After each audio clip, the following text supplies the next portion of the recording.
ಸಂದರ್ಭದಲ್ಲಿ ನೀವು ಈ ತರ ಸಮಸ್ಯೆಗಳನ್ನ ಎದುರಿಸಿದಾಗ ಜನರಲ್ಲಿ ಒಂದ್ ರೀತಿಯ ಪ್ರಶ್ನೆಗಳಿದೆ. ಜನರು ಒಂದಿಷ್ಟು ವಿಚಾರಗಳನ್ನ ಆರೋಪ ಮಾಡ್ತಾರೆ ನಾರಾಯಣಗೌಡರ ಬಗ್ಗೆ.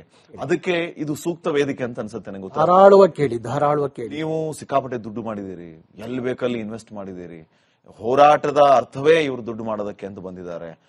ಎಲ್ಲ ಸುಮ್ನೆ ಹೇಳ್ತಾರೆ ಅವ್ರು ಒಳ್ಳೆ ದುಡ್ಡು ಮಾಡಿದ್ದಾರೆ, ಎಲ್ಲ ಸುಳ್ಳು ಅನ್ನುವಂತ ಮಾತುಗಳು ಕೇಳಿ ಬರುತ್ತಲ್ಲ ಜನರಿಂದ ಅಥವಾ ಕೆಲವರಿಂದ.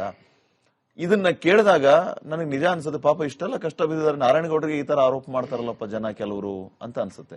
ಅಂತವ್ರಿಗೆ ನಿಮ್ ಉತ್ತರ ಏನು ಗೌಡ್ರೆ? ನೋಡಿ, ಈ ಜನ ಯಾರನ್ನು ಬಿಟ್ಟಿಲ್ಲ. ಈ ದೇಶಕ್ಕೆ ಸ್ವಾತಂತ್ರ್ಯ ಕೊಟ್ಟ ಮಹಾತ್ಮನೂ ಬಿಡ್ಲಿಲ್ಲ ಅಲ್ವಾ? ಆ ಮಹಾತ್ಮ ಸತ್ತಿದ್ದೆ ಹಾಗೆ ಎಲ್ಲರಿಗೂ ಗೊತ್ತಿದೆ ಅಲ್ವಾ? ಬಸವಣ್ಣವರು ಅವತ್ತಿನ ಕಾಲಕ್ಕೆ ಏನಾದ್ರು ಅನ್ನೋದು ಸತ್ಯ ಎಲ್ಲರಿಗೂ ಗೊತ್ತಿದೆ, ಗೊತ್ತಾಯ್ತಾ? ಎಲ್ಲರ ಮೇಲೂ ಆರೋಪ ಮಾಡುವಂತ ಒಂದು ಚಟ ಒಂದಷ್ಟು ಜನಕ್ಕೆ ಇದ್ದೇ ಇರುತ್ತೆ. ಬಾಯಿಂದ ಬಾಯಿಗೆ ಹೋಗೋದ್ರೊಳಗಡೆ ಅದು ಎಮ್ಮರವಾಗಿ ಬೆಳೆದಿರುತ್ತೆ. ನಾನು ತೆರೆದ ಕನ್ನಡಿ. ನಾನು ಊರಲ್ಲಿ 15 ಎಕರೆ ಜಮೀನಿದೆ, ಒಂದು ಮನೆ ಇದೆ. ಅವತ್ತಿನ ಕಾಲಕ್ಕೆ ನಾನು ಹೇಳಿದೆ ವ್ಯಾಪಾರದ ಇದನ್ನ ಹೇಳ್ಕೊಂಡ್ ಬಂದೆ. ಈಗ ಬೆಂಗಳೂರಲ್ಲಿ ಒಂದು ಮನೆ ಇದೆ ನನಗಷ್ಟೇ. ಜನತಾ ಕೋಆಪರೇಟಿವ್ ಬ್ಯಾಂಕ್ ವಿಜಯನಗರದಲ್ಲಿದೆ. ಹೋಗಿ ಕೇಳಿ ಅಲ್ಲಿ ಎಷ್ಟು ಸಾಲ ಇದೆ ಅಂತ. ನನಗೆ ಯಾರಾದ್ರೂ 100 ರೂಪಾಯಿ ಕೊಟ್ರೆ 99% ಹಣವನ್ನ ನಾನು ಕನ್ನಡಕ್ಕಾಗಿ ದಾರೆ ಎರಿತೀನಿ. ಕೆರೆಯ ನೀರನ್ನು ಕೆರೆಗೆ ಚೆಲ್ಲಿ ಅಂತ. ನನಗೆ ಯಾವ ಶೋಕಿ ಇಲ್ಲ, ಯಾವ ಚಟ ಇಟ್ಕೊಂಡಿಲ್ಲ.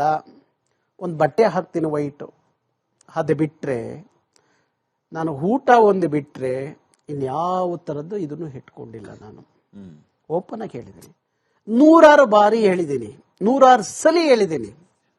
ನಾರಾಯಣಗೌಡರು ಕರ್ನಾಟಕ ರಕ್ಷಣಾ ವೇದಿಕೆಯ ಮೂಲಕ ಸಿಕ್ಕಾಪಟ್ಟೆ ದುಡ್ಡು ಮಾಡಿದ್ರು ಅಂತಾರಲ್ಲ. ನೋಡಿ, ನಂದು ಆಡಿಯೋ ಕ್ಯಾಸೆಟ್ ಕಂಪ್ನಿ ಇತ್ತು, ಶ್ರೀಮಾತಾ ಆಡಿಯೋ ಅಂತ ಹೇಳಿದೆ. ಗಾರ್ಮೆಂಟ್ಸ್ ಉದ್ಯಮ ಇತ್ತು.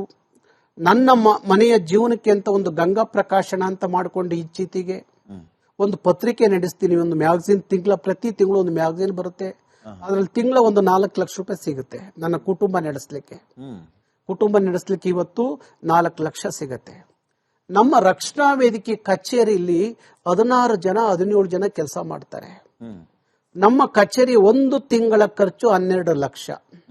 12 ಲಕ್ಷ ರೂಪಾಯಿ ಇದ್ರೆ ಮಾತ್ರ ಆಫೀಸು ನಡೆಯುತ್ತೆ, ಇಲ್ಲೋದ್ರೂ ನಡೆಯಲ್ಲ. ನನ್ನ ಯಾರೇ ಬಂದು ಕಷ್ಟ ಅಂತ ಹೇಳ್ಕೊಂಡು ಬೀದರಿಂದ ಟ್ರೈನ್ ಹತ್ತಿ ಬೆಂಗಳೂರು ಬಂದ್ರೆ ಆಸ್ಪತ್ರೆಗೆ ನಾರಾಯಣಗೌಡರು ನೆನೆಸ್ಕೋತಾರೆ. ಮದುವೆ ಟೈಮಲ್ಲಿ ಅಣ್ಣ ನೀನ್ ಏನ್ ಮಾಡ್ತಿದ್ರು ಒಂದಿಷ್ಟು ಊಟನಾರ ಹಾಕು ಅಂತ ಹೇಳ್ತಾರೆ. ಶಾಲಾ ಟೈಮಲ್ಲಿ ಮಕ್ಳಿಗೆ ಫೀಸ್ ಕಟ್ಟು ಇಲ್ಲ ಡೊನೇಷನ್ ಕೊಡು ಅಂತ ಕೇಳ್ತಾರೆ. ಅದಕ್ಕೋಸ್ಕರ ಇತ್ತೀಚೆಗೆ ಒಂದು 2 ವರ್ಷದಿಂದ ಒಂದು ಈವೆಂಟ್ ಕಂಪ್ನಿ ತಂಬೂರಿ ಈವೆಂಟ್ಸ್ ಅಂತ ಪ್ರಾರಂಭ ಮಾಡಿದೆ. ತಂಬೂರಿ ಅಂತ ಈವೆಂಟ್ಸ್, ಮ್ಯೂಸಿಕಲ್ ಈವೆಂಟ್ಸ್ ಸ್ಟಾರ್ಟ್ ಮಾಡಿದೆ. ನಾನು ಮುಂಚೆನೆ ಮಾಡಿದ್ರೆ ಚೆನ್ನಾಗಿತ್ತು. ಇತ್ತೀಚೆಗೆ ಎಲ್ಲವ ಇದು ಜಾಸ್ತಿ ಒತ್ತಡ ಆದ್ಮೇಲೆ ಒಂದು ಈವೆಂಟ್ ನನ್ನ ಮಗನಿಗೆ ಹೆಸರಲ್ಲಿ ಮಾಡಿದೆ. ಅದರಲ್ಲಿ ಬರುವಂತ ಈವೆಂಟ್ ಅಲ್ಲಿ ಬರುವಂತ ಹಣದಲ್ಲಿ 60-75 ಭಾಗ ನಾನು ನಮ್ಮ ಕರವೇ ಕಾರ್ಯಕರ್ತರ ಮಕ್ಕಳಿಗೆ ಫೀಸಿಗೆ, ಮದುವೆ ಸಂದರ್ಭಕ್ಕೆ ಇಲ್ಲ ಆಸ್ಪತ್ರೆ ಅಂತ ಬಂದ್ರೆ ಹಣ ಕೊಡ್ತೀನಿ. ಒಂದು. ಎರಡನೇದು, ಪ್ರತಿ ತಿಂಗಳು 12 ಲಕ್ಷ ಬೇಕು ನಮ್ ಗಾಂಧಿನಗರ ಕಚೇರಿ. ನಮಗೆ ಯಾವ ಮೂಲ ಇಲ್ಲ, ಈಗ ಯಾವ ಮೂಲ ಇಲ್ಲ. ನಮ್ಮಲ್ಲಿ ಎಲ್ಲೋ ವರ್ಷದಲ್ಲಿ ಒಂದ್ಸಲಿ ಉದ್ಯಮಿಗಳು, ನಮ್ಮ ಕರವೇ ಉದ್ಯಮ ಘಟಕ ಅಂತ ಇದೆ, ಅದ್ರಲ್ಲಿ ಒಂದ್ ಸ್ವಲ್ಪ ಸಹಾಯ ಮಾಡೋದು ಬಿಟ್ರೆ ಅವ್ರು ವರ್ಷಕ್ಕೊಂದ್ಸಲಿ. ಇನ್ನು ಪ್ರತಿ ತಿಂಗಳು ನಾನು ಮೇಂಟೈನ್ ಮಾಡಬೇಕು. ಅದಕ್ಕೋಸ್ಕರ ಈ ಈವೆಂಟ್ ಕಂಪನಿ ಸ್ಟಾರ್ಟ್ ಮಾಡಿದೆ. ಈಗ ಆ ಈವೆಂಟ್ ಮಾಡೋದ್ರಿಂದ ಒಂದು 3 ತಿಂಗಳಿಗೆ ಒಂದ್ಸಲಿ ಒಂದು ಈವೆಂಟ್ ಮಾಡ್ತೀನಿ. ಅದ್ರಲ್ಲಿ ಬರೋ ಹಣ ಕರವೇ ಖರ್ಚು ಮಾಡ್ತೀನಿ. ಯಾವತ್ತು ನಾನು ಯಾರ ಮುಂದೇನು ಹೋಗಿ ನಿಂತ್ಕೊಂಡು ಬೇಡ್ದವನಲ್ಲ, ಕನ್ನಡದ ಹೆಸರಲ್ಲಿ ಯಾರನ್ನು ಎದುರಿಸ್ಲಿಲ್ಲ ಯಾರನ್ನು. ತುಂಬಾ ಜನ ಹೇಳ್ತಾರೆ ಅಲ್ವಾ, ಕನ್ನಡ ಹೋರಾಟಗಾರರು ರೋಲ್ ಕಲ್ ಮಾಡ್ತಾರೆ, ರೋಲ್ ಕಲ್ ಅನ್ನೋ ಪದ ಬಳಸ್ತಾರೆ. ನನಗೆ ಎಷ್ಟೋ ಸಂದರ್ಭದಲ್ಲಿ ರೋಲ್ ಕಲ್ ಅಂದ್ರೆ ಏನು?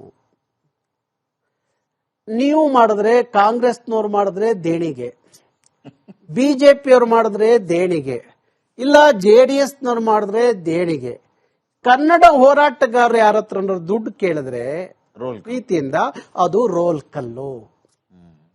ಒಬ್ಬ ಹೋರಾಟಗಾರ ಒಂದು ಮನೆ ಮಾಡೋದು ಬೇಡ, ಒಂದು ಕಾರಲ್ಲಿ ಓಡಾಡಂಗಿಲ್ಲ, ಅದಕ್ಕೇನಾದ್ರೂ ಒಂದು ಮಾತಾಡ್ತಿರಲ್ಲ. ನಮ್ಮ ನಾಡಲ್ಲಿ ಇದ್ರು, ಆನಾಕ್ರು ಇದ್ರು, ಮಾ ರಾಮೂರ್ತಿ ಇದ್ರು, ಕೇಸರಿ ಗೋಪಿನಾಥ್ ಇದ್ರು, ಮು ಗೋವಿಂದರಾಜ್ ಇದ್ರು, ಆ ಸಂಜೀವಪ್ಪ ಅಂತ ಹೋರಾಟಗಾರರಿದ್ರು. ಅವ್ರ ಕುಟುಂಬಗಳು ಏನಾಯ್ತು ಏನಾದು ಅಂತ ಯಾರಾದ್ರೂ ಒಂದ್ ದಿವಸ ತಿಳ್ಕೊಂಡಿದ್ದೀರಾ? ಒಪ್ಪತ್ತಿಗೆ ಊಟ ಇಲ್ದಲೆ ರಾಮಮೂರ್ತಿಯವರ ಶ್ರೀಮತಿ ರಾಮಕೃಷ್ಣ ಆಶ್ರಮದಲ್ಲಿ ಆಶ್ರಯ ಪಡೆಯಂಗಾತಲ್ಲ. ಹೋಗ್ತಿದ್ದ ಟ್ರೈನಿಗೆ ಅಡ್ಡ ಹೋಗಿ ನಿಂತ್ಕೊಂಡು ನಮ್ಮ ನಾಡಿನ ಮಕ್ಳಿಗೆ ಕೆಲಸ ಕೊಡೋರ್ಗು ಬಿಡಲ್ಲ ಟ್ರೈನ್ ಅಂತ ಮು ಗೋವಿಂದರಾಜು ಟ್ರೈನಿಗೆ ಸಿಕ್ ಸತ್ತೋದ್ನಲ್ಲ, ಅವನ ಕುಟುಂಬ ಏನಾಗಿದೆ ಅಂತ ನೋಡಿದೀರಾ? ಕನ್ನಡ 100% ಅನುಷ್ಠಾನಕ್ಕೆ ಬರ್ದೇವರೆಗೂ ನಾನು ಮಾತಾಡಲ್ಲ ಅಂತ ಬೀದಿ ಎಣವಾಗ್ಸತ್ರಲ್ಲ ಆ ಸಂಜೀವಪ್ಪ, ಅವ್ರ ಕುಟುಂಬದ ಬಗ್ಗೆ ಕಾಳಜಿ ಯಾರಿಗಾರ ಇದೆಯಾ?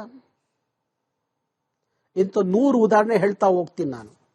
ಈಗ ನನಗೆ ಎಲ್ಲೂ ಹೋದ್ರು ಹೇಳ್ತಾರೆ, ಅವರು ನಾರಾಯಣಗೌಡ್ರ ಅಲ್ವಾ, ರಕ್ಷಣಾ ವೇದಿಕೆ ಅಧ್ಯಕ್ಷರು ನಾರಾಯಣಗೌಡ್ರಲ್ಲ ಅಂತಾರೆ. ಅದು ಕೇಳಿದಾಗ ಸಾರ್ಥಕತೆ ಆಗುತ್ತೆ, ಇನ್ನೇನು ಬೇಡ ಅನ್ಸುತ್ತೆ, ಜೀವನ ಸಾರ್ಥಕ ಆಯ್ತು. ನಮ್ಮ ಅಪ್ಪಾಜಿ ಹೇಳೋರು, ನಾನು ಆಗಾಗ ಈ ತರದ ಯಾವುದೋ ಊರು ಉಸ್ತುವಾರಿ ಗಲಾಟೆ ಏನಾರು ಹೋದ್ರೆ ಹೇಳೋರು, ನಾನು 9 ಜನ ಮಕ್ಕಳ ನೀನು ಒಬ್ಬ ಹುಟ್ಟಬಾರ್ದಾಗಿತ್ತು ಅಂತ ಹೇಳೋರು. ಒಂದ್ ದಿವಸ ನಮ್ಮ ಅಪ್ಪಾಜಿ ಕುತ್ಕೊಂಡು ಹೇಳಿದ್ರು, ನನಗೆ ಅಪ್ಪಾಜಿ ಏನೋರು ಅವರು, ನನ್ನ ಅಪ್ಪಾಜಿ ನನಗೆ ಅಪ್ಪಾಜಿನವರು, ಅಪ್ಪಾಜಿ ನಾನು ನೀನ್ ಏನೋ ಆಗ್ಬಿಡ್ತೀಯ ಅಂತ ಹೇಳಿ ನಿನಗೆ ಬಾಯಿ ಬಂದಂಗೆಲ್ಲ ಬೈದ್ಬಿಟ್ಟಿದ್ದೀನಿ, ಆದ್ರೆ ನಿನ್ನಂತ ಮಗ ಅನ್ನೋದ್ಕಿಂತ ಅರಸೀಕೆರೆಯಲ್ಲಿ ಓಡಾಡ್ತಿದ್ದಾಗ ಎಲ್ಲರೂ ಏನ್ ಹೇಳ್ತಾರೆ ಗೊತ್ತಾ ಅಪ್ಪಾಜಿ, ನಾರಾಯಣಗೌಡ್ರ ಅಪ್ಪ ಹೋಗ್ತಾ ಇದ್ದಾರೆ, ನಾರಾಯಣಗೌಡ್ರ ಅಪ್ಪ ಹೋಗ್ತಾ ಇದ್ದಾರೆ ಅಂತ ಹೇಳ್ತಾರೆ.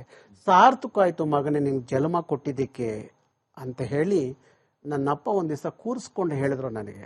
ಅದಕ್ಕೆ ನಾನು ಯಾವ ಪ್ರಶಸ್ತಿ ತಗೊಳ್ಳಲ್ಲ, ನನ್ನ ಅಪ್ಪ ಕೊಟ್ಟಿದ್ದ ಪ್ರಶಸ್ತಿ ಮುಂದೆ ಜಗತ್ತಿನ ಯಾವ ಪ್ರಶಸ್ತಿಯೂ ದೊಡ್ಡದಲ್ಲ ನನಗೆ. ಯಾವ ಒಬ್ಬ ಮಗ ನೀನು ಹುಟ್ಟಬಾರ್ದಾಯ್ತು ಅಂತ ನನ್ನ ಅಪ್ಪಾಜಿ ಹೇಳಿದ್ರು, ಅದೇ ಅಪ್ಪಾಜಿ ಸಾರ್ಥಕವಾಯ್ತು ಮಗನೇ ನಿನ್ಗೆ ಜನ್ಮ ಕೊಟ್ಟಿದ್ದಕ್ಕೆ ಅಂತ ಹೇಳಿದ್ರಲ್ಲ, ನನಗೆ ದೊಡ್ಡ ಜಗತ್ತಿನ ಪ್ರಶಸ್ತಿ, ಆ ಪ್ರಶಸ್ತಿ ಮಾಸ್ಬಾರ್ದು ಅಂತ ನಾನು ಇವತ್ತವರೆಗೂ ಯಾವ ಪ್ರಶಸ್ತಿನೂ ತಗೊಳಕ್ ಇಷ್ಟಪಡಲ್ಲ. ನಾನು 9 ಜನ ಮಕ್ಕಳ ನೀನು ಒಬ್ಬ ಹುಟ್ಟಬಾರ್ದಾಗಿತ್ತು ಅಂತ ಹೇಳರು.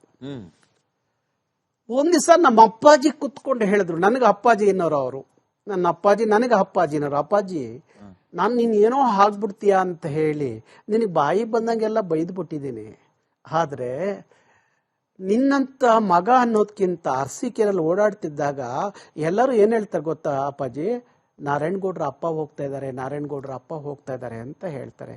ಸಾರ್ಥಕ ಆಯ್ತು ಮಗನೇ ನಿನ್ ಜನ್ಮ ಕೊಟ್ಟಿದ್ದಕ್ಕೆ ಅಂತ ಹೇಳಿ ನನ್ನಪ್ಪ ಒಂದ್ ದಿವಸ ಕೂರಿಸ್ಕೊಂಡು ಹೇಳಿದ್ರು ನನಗೆ. ಅದಕ್ಕೆ ನಾನು ಯಾವ ಪ್ರಶಸ್ತಿ ತಗೊಳ್ಳಲ್ಲ, ನನ್ನ ಅಪ್ಪ ಕೊಟ್ಟಿದ್ದ ಪ್ರಶಸ್ತಿ ಮುಂದೆ ಜಗತ್ತಿನ ಯಾವ ಪ್ರಶಸ್ತಿಯೂ ದೊಡ್ಡದಲ್ಲ ನನಗೆ. ಯಾವ ಒಬ್ಬ ಮಗ ನೀನು ಹುಟ್ಟಬಾರ್ದಾಯ್ತು ಅಂತ ನನ್ನ ಅಪ್ಪಾಜಿ ಹೇಳಿದ್ರು, ಅದೇ ಅಪ್ಪಾಜಿ ಸಾರ್ಥಕವಾಯ್ತು ಮಗನೇ ನಿನ್ಗೆ ಜನ್ಮ ಕೊಟ್ಟಿದ್ದಕ್ಕೆ ಅಂತ ಹೇಳಿದ್ರಲ್ಲ, ನನಗೆ ದೊಡ್ಡ ಜಗತ್ತಿನ ಪ್ರಶಸ್ತಿ, ಆ ಪ್ರಶಸ್ತಿ ಮಾಸ್ಬಾರ್ದು ಅಂತ ನಾನು ಇವತ್ತವರೆಗೂ ಯಾವ ಪ್ರಶಸ್ತಿನೂ ತಗೊಳಕ್ ಇಷ್ಟಪಡಲ್ಲ.